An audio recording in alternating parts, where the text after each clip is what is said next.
ओम तत्सत्। ओम तत्सत्।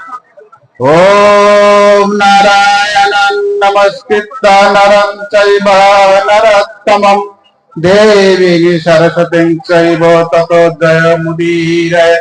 अखण्डमण्डलाकारं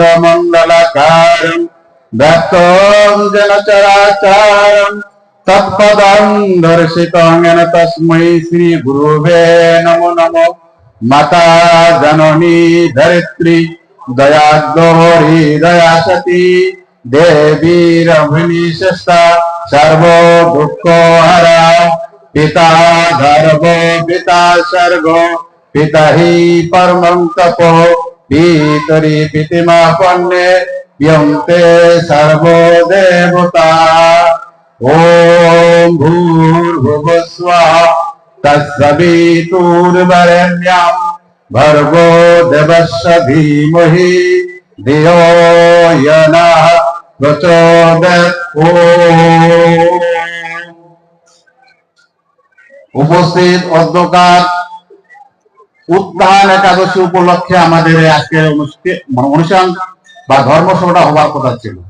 তাই আমি বলছি আমাদের আজকের এই সনাতন ধর্মসভা ও নীলাপত্র অনুষ্ঠানের সম্মানিত সভাপতি, বিশেষ অতিথিবৃন্দ, প্রধান অতিথিবৃন্দ, আলোচকবৃন্দ এবং আমার সামনে উপবিষ্ট সকল ভক্তবৃন্দ, সকলের চরণে আমার শতকোটি প্রণাম ও দণ্ডবোধ। তো আমাদের গত একাদশী দিনে আমাদের এই প্রোগ্রামটা হবার কথা ছিল। আমাদের সেদিন ছিল উত্থান একাদশী। তো আমাদের জানতে হবে আমরা যদি এখানে এসেছি অবশ্যই যে টাইটেল দিয়ে অনুষ্ঠানটি শুরু হয়েছে অবশ্যই সে বিষয়ে কিন্তু বলতে হয়। তো আমাদের উত্থান একাদশী কেন? এই একাদশী উত্থান একাদশী আপনারা জানেন শ্রীকৃষ্ণ সেই অগভীর সমুদ্রে নিদ্রায়িত ছিলেন। তিনি যখন জাগৃত হন তখন এই নামকরণ করা হয়েছে উত্থান, জাগরণ একাদশী বা উত্থান একাদশী। আরেকটি বিষয় আপনাদের জানতে হবে, এই একাদশী শব্দটি আসলে কি বাচক?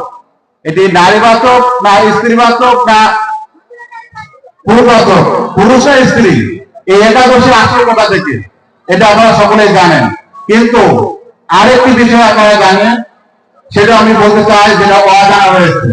ইনি যে নারী, এই একাদশী আবার মাহাতো যারা জানছেন সেখান বাদও